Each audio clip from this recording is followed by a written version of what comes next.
उपराष्ट्रपति जगदीप धनखड़ के एक बयान से सनसनी मची है। उपराष्ट्रपति जगदीप धनखड़ ने क्या बयान दिया है, यह बयान हम अपने दर्शकों को जरूर दिखाएंगे, लेकिन यह सवाल खड़ा हो रहा है कि क्या एक बार फिर संविधान के खिलाफ उपराष्ट्रपति जगदीप धनखड़ दिखते नजर आ रहे हैं। बीते कुछ समय पहले तो सुप्रीम कोर्ट के खिलाफ खड़े हो गए थे, जिसमें उन्होंने कहा था कि सुप्रीम कोर्ट कौन होता है, राष्ट्रपति को आदेश देने वाला।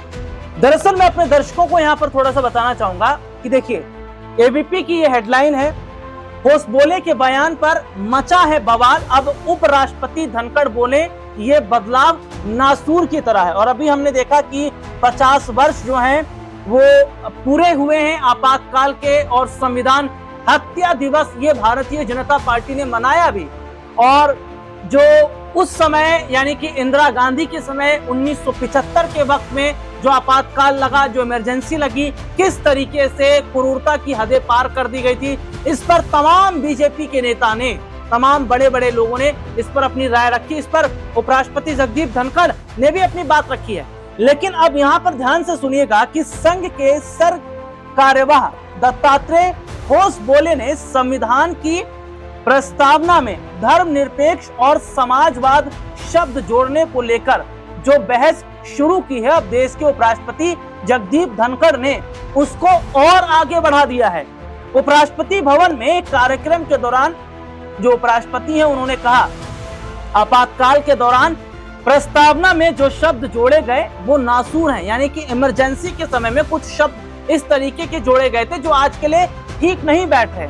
सनातन की आत्मा के साथ किया गया ये एक पवित्र अपमान है। उपराष्ट्रपति जगदीप धनखड़ ने कहा, किसी भी संविधान की प्रस्तावना उसकी आत्मा होती है। भारतीय संविधान की प्रस्तावना अद्वितीय है। भारत को छोड़कर दुनिया के किसी भी देश की संविधान की जो प्रस्तावना है उसमें बदलाव नहीं हुआ है। तो ये एक रिपोर्ट हमारे पास आई है और मैं अपने दर्शकों को बता दूं कि एबीपी ने ये खबर छापी है, जिसमें वो साफ तौर पर जगदीप धनखड़ जो है वो ये बोल रहे हैं कि इमरजेंसी के समय जो शब्दों का इस्तेमाल किया वो हटना चाहिए, क्योंकि ये सनातन का अपमान है।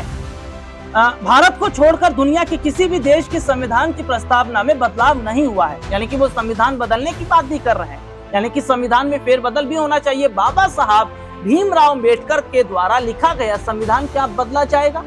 क्योंकि जिस तरीके से हम ये देख रहे थे कि भारतीय जनता पार्टी ने नारा दिया था 400 पार का, संविधान को बदलने का, तो क्या अब उस प्रोसेस पर चल रहे हैं? 400 पार तो नहीं हुआ, लेकिन संविधान बदलने की जो प्रक्रिया शुरू यहाँ पर की जा रही है, क्या वाकई धीरे धीरे बहुत कुछ बदल जाएगा?